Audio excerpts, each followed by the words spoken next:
हे कव्वे भैया, इस साल जब बरसात का मौसम आएगा तो हम सब मिलकर फिर से खिचड़ी बनाएंगे। खिचड़ी? मुझे तो खिचड़ी बहुत स्वादिष्ट लगती है। और हाँ कव्वे भैया, अब की बार भी पिछली बार की तरह ऐसा न हो कि आप सारी खिचड़ी अकेले ही खा जाओ और आपके पेट में फिर से दर्द शुरू हो जाए। कौवा और चिड़िया ऐसे बैठे हुए थे कि वहाँ एक पक्षी दूसरे जंगल से आ जाता है। नमस्ते दोस्तों। नमस्ते पक्षी जी, बैठें, हमारी नदी से ठंडा ठंडा पानी पिएं। हमारी नदी का पानी पीकर सारी गर्मी खत्म हो जाती है।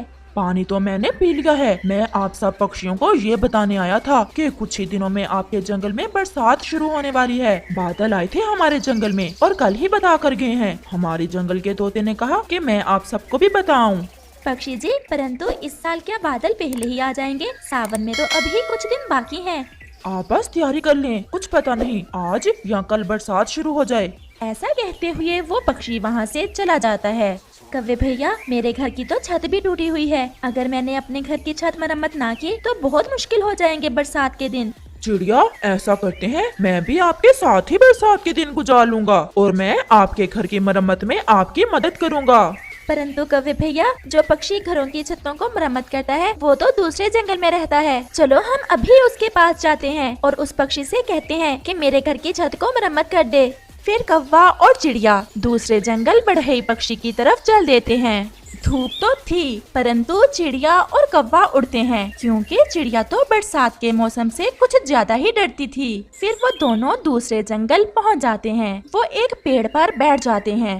कव्वे भैया, अब हम किसी से बढ़ई पक्षी का पूछ लेते हैं कि वो कहाँ रहता है। वो सामने तोता बैठा हुआ है, हम उससे पूछते हैं। वो दोनों तोते के पास जाते हैं। तोते जी, क्या आप बता सकते हैं कि जो पक्षी घरों की छतों को मरम्मत करने का काम करता है वो कहाँ रहता है? टिक टिक पक्षी, टिक टिक ही बढ़ई का काम करता है हमारे जंगल में। हाँ हाँ, टिक टिक, हमें टिक टिक के पास ही जाना है। वो सामने बड़े पेड़ के पास है घर उसका। बहुत काम है आजकल तो उसके पास, वो तो किसी की बात ही नहीं सुनता। तोते भैया, आपका बहुत बहुत धन्यवाद। वो हमें बरसों से जानता है, वो हमारी बात मान लेगा। फिर कौवा और चिड़िया वहाँ से उड़ते हैं। चिड़िया, अब तो बरसात भी आने ही वाली है। मेरे पास तो पहले ही बहुत काम है, मैं आपके साथ नहीं जा सकता।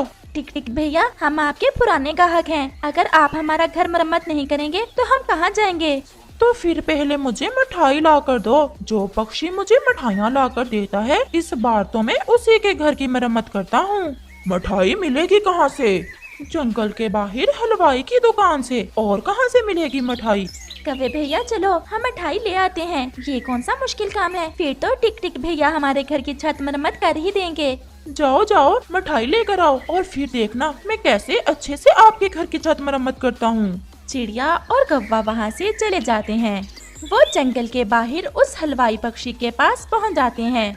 हलवाई पक्षी जी, हमें कुछ मिठाई दे दें। हमने वो मिठाई टिक टिक भैया को देकर अपने घर की मरम्मत करवाना है।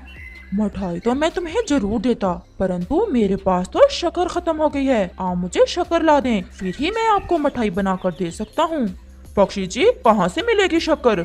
वो सामने जो पक्षी है वो शक्कर बनाता है, आप उसके पास जाओ और जल्दी जल्दी से शक्कर ले आओ और फिर मिठाई ले जाना। फिर चिड़िया और कौवा दूसरे पक्षी के पास जाते हैं। वहाँ तो एक बूढ़ी चील बैठी हुई थी। क्या शक्कर लेने आए हो आप? चिड़िया और कौवा तो ऐसे खुश होते हैं जैसे वो चील तो उन्हें शक्कर देने ही वाली है। जी जी चील दी, हम आपके पास शक्कर लेने ही आए हैं, परंतु पहले आप मुझे एक गन्ना ला कर दें, फिर ही उसका रस निकाल कर मैं आपको शक्कर दे पाऊंगी। ये सुनकर चिड़िया और कौवा तो फिर से दुखी हो जाते हैं। कव्वे भैया, अब गन्ना कहाँ से मिलेगा? मुझे तो ऐसा लग रहा है इस बार मेरे घर की छत मरम्मत ही नहीं होगी और मुझे बारिश में ही भीगना पड़ेगा।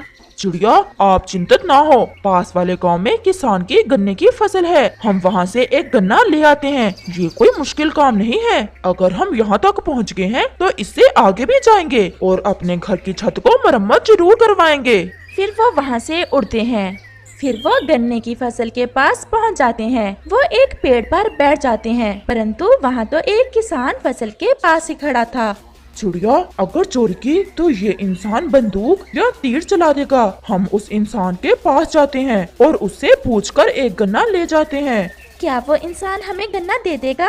होते तो बहुत लालची हैं ये इंसान, अब जाकर देखते हैं। फिर वो दोनों उस इंसान के पास जाते हैं और चिड़िया किसान से कहती है, किसान जी और इंसान जी, हमें एक गन्ना दे दे, हमारा घर टूट गया है और जो पक्षी घरों की मरम्मत करता है वो मिठाई मांग रहा है। हलवाई के पास शक्कर नहीं है और शक्कर बनाने वाला पक्षी गन्ना मांग रहा है। अगर मैं तुम्हें एक गन्ना दे दूं तो फिर बदले में आप मुझे क्या दोगे? हम गरीब पक्षियों के पास आपको देने के लिए क्या है, हम तो आपको अपना संगीत ही सुना सकते हैं। जाओ फिर ले जाओ एक गन्ना। वो एक दयालु किसान था। चिड़िया और कौवा तो बहुत खुश हो जाते हैं। कौवा तो खुशी से उछल रहा था। हमने कर लिया, हमने कर लिया। उन्हें इतना खुश होते देख वो किसान उनसे कहता है, चिड़िया और कौवे, मेरे पास इतने ज्यादा गन्ने हैं और मैं कभी इतना खुश नहीं हुआ और आप केवल एक गन्ने के लिए इतना खुश हो रहे हो। जाते जाते मुझे ये तो बताते जाओ कि हम इंसान इतना खुश कैसे हो सकते हैं। किसान जी, आप इंसान खुश इस कारण नहीं होते कि आप हमेशा बड़ी से बड़ी खुशी की खोज में रहते हो और रास्ते में छोटी छोटी खुशियों का ख्याल नहीं रखते। किसान जी, छोटी से छोटी खुशी पाकर अपने घर परिवार के साथ मिलकर खुशियाँ मनाया करें, फिर देखें आपको बड़ी से बड़ी खुशी भी मिल जाएगी।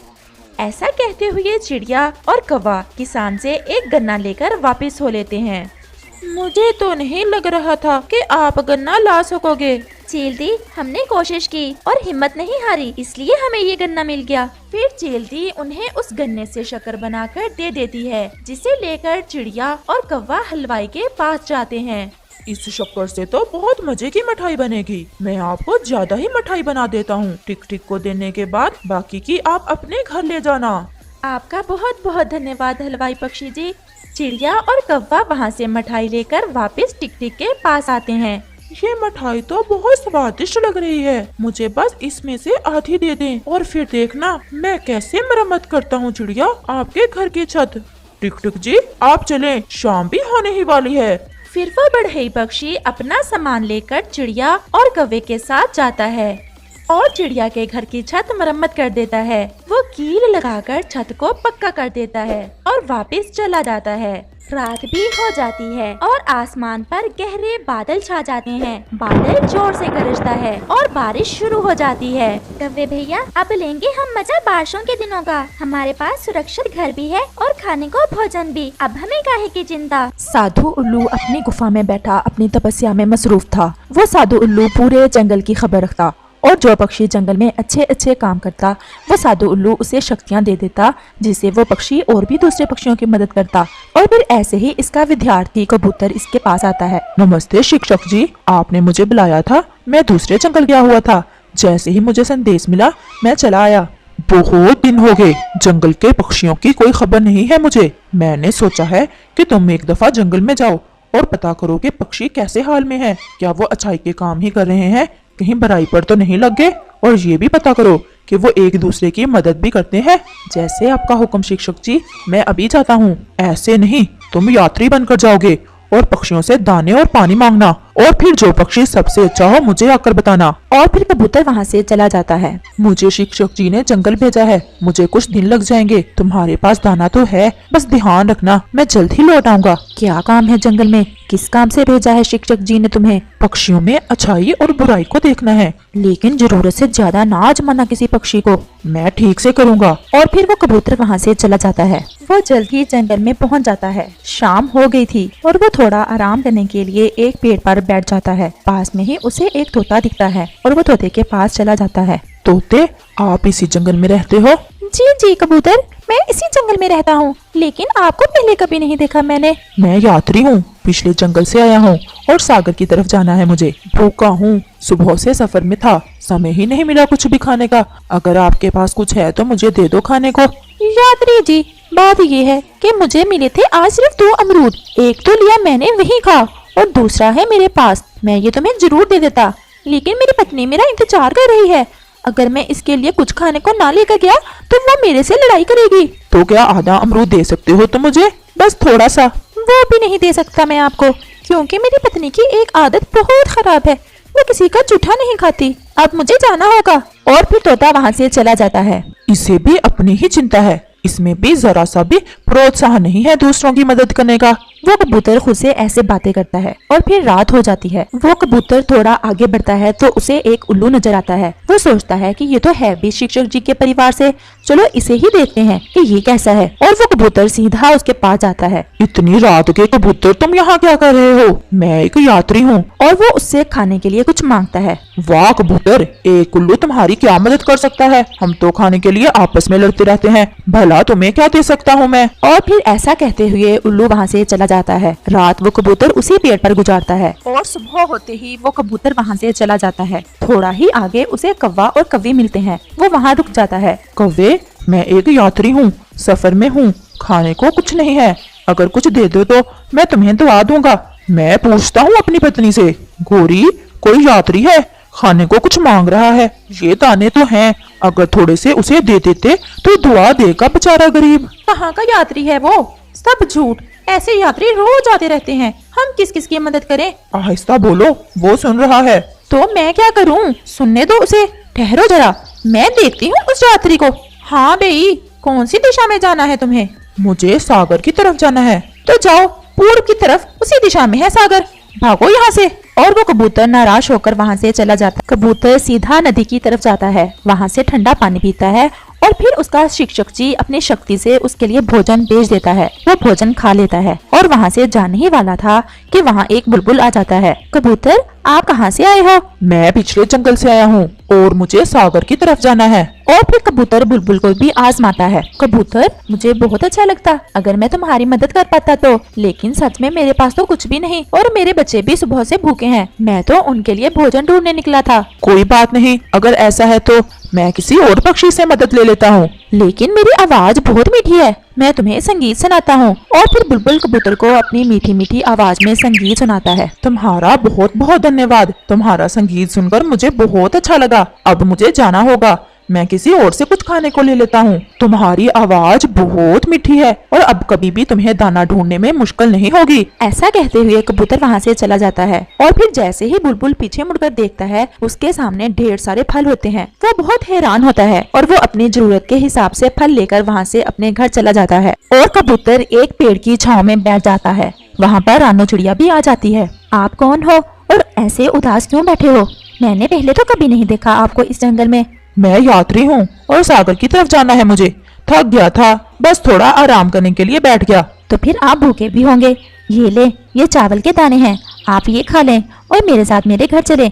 वहाँ आप आराम करना और फिर सुबह होते ही अपने अगले सफर पर निकल जाना। नहीं बेटी, मुझे आज ही आगे बढ़ना है। तुम्हारी मीठी मीठी बातें सुनकर मेरा मन बहुत खुश हुआ है। क्या तुम ऐसे ही दूसरों की मदद करती हो? मैं कुछ भी नहीं करती, ये सब तो मुझसे मेरा भगवान करवाता है। असल जिंदगी वही है जो दूसरों की मदद में गुजरे। अपने लिए तो सभी करते हैं, मजा तो यही है ना कि पक्षी दूसरों के बारे में भी सोचे। आप अगर चलते मेरे साथ तो मैं आपको अपने बेटे से मिलाती, तो बहुत खुश होता आपको देखकर। नहीं बेटा, फिर आऊंगा मैं। और फिर कबूतर अपनी आंखें बंद कर लेता है। यात्री भैया, आपने अपनी आंखें क्यों बंद कर ली? आप कुछ बोल क्यों नहीं रहे? थोड़ी देर खामोश रहो बेटी। और फिर इसका शिक्षक जी साधु उल्लू उसके पास आता है और उससे कहता है, यही वो पक्षी है जो हकदार है अनजानी शक्तियों का। तुम मेरा दिया हुआ ज्ञान इसे दे दो और इस पक्षी से कहना कि तुम कभी जिंदगी में नाकाम नहीं होगे। और फिर उसका शिक्षक जी वहाँ से गायब हो जाता है और फिर कबूतर अपनी आंखें खोल लेता है। आप क्या सोचने लगे थे यात्री भैया? बेटा, मैं तुमसे बहुत खुश हुआ हूँ, मैं तुम्हें कुछ देना चाहता हूँ, तुम बस अपनी आंखें बंद करो। और फिर रानो चिड़िया अपनी आंखें बंद करती है। वो जैसे ही अपनी आंखें बंद करती है, उसे जंगल में हर तरफ भोजन ही भोजन नजर आता है, रंग बिरंगे खाने, फल और बहुत कुछ। अब अपनी आंखें खोल लो बेटी। क्या देखा तुमने बेटी? मैंने बहुत अजीब देखा, मुझे हर तरफ भोजन ही भोजन और फल नजर आ रहे थे। बस बेटा, मैं ये शक्ति तुम्हें दिए जा रहा हूँ। तुम जब भी अपनी आंखें बंद करोगी और जो भी सोचोगी वो तुम्हें मिल जाएगा, लेकिन तुम इस शक्ति का कभी भी गलत इस्तेमाल ना करना, हमेशा दूसरों की मदद करना। मैं वादा करती हूँ कबूतर भैया, मैं कभी भी इस शक्ति का अपनी जात के लिए प्रयोग नहीं करूंगी। मैंने हमेशा दूसरों की मदद की है और मैं हमेशा दूसरों की मदद करती रहूंगी। मैं यात्री नहीं हूँ, मैं कल से इस जंगल में फिर रहा हूँ। मैंने ये शक्ति किसी ऐसे ही पक्षी को देना थी जैसी तुम हो। अब मुझे जाना है। और फिर ऐसे वो पक्षी वहाँ से गायब हो जाता है और रानो चिड़िया खुशी खुशी अपने घर चली जाती है। इस कहानी से हमें सीख मिलती है कि जो कोई दूसरों की मदद करता रहता है, भगवान भी